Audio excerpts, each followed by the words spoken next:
যে আমি অসমৰ পৰা পোনে পোনে 1000 ছোৱালীক আমি লৈ যাম আৰু য'ত এনে ব্যৱস্থা চলি আছে তাতে আমি প্ৰশিক্ষণ দিম যাতে এই ইণ্ডাষ্ট্ৰিটো আৰম্ভ হোৱাত প্ৰথম কৰ্মচাৰী হিচাপে অসমীয়া যুৱক যুৱতীয়ে কাম কৰিব পাৰে। সেমিকণ্ডাক্টৰৰ যেতিয়া আৰম্ভণি হৈছিলে তেতিয়া বহুতে প্ৰশ্ন কৰিছিলে যে এই সেমিকণ্ডাক্টৰ ইণ্ডাষ্ট্ৰিত থলুৱা যুৱক যুৱতীয়ে কাম কৰিব পাৰিবনে নাই, কাৰণ এনেকুৱা ধৰণৰ ইণ্ডাষ্ট্ৰিৰ লগত অসমৰ পৰিচয় নাই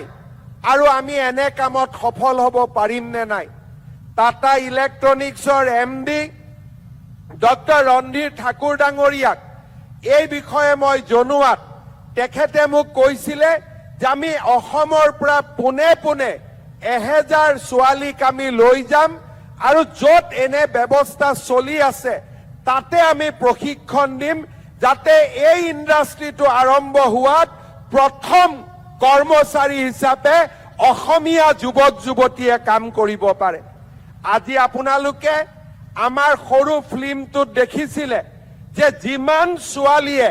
ৱেলকাম টাটা টু আছাম বুলি কৈছে তেওঁলোকে হুচুৰত কাম কৰি আছে আৰু গোটেই কেইজনী অসমীয়া ছোৱালী আৰু যিদিনাখন এই জাগিৰোডত এই উদ্যোগ হ'ব তেওঁলোক অসমলৈ উভতি আহিব আৰু অসমত কৰ্ম উদ্যমিত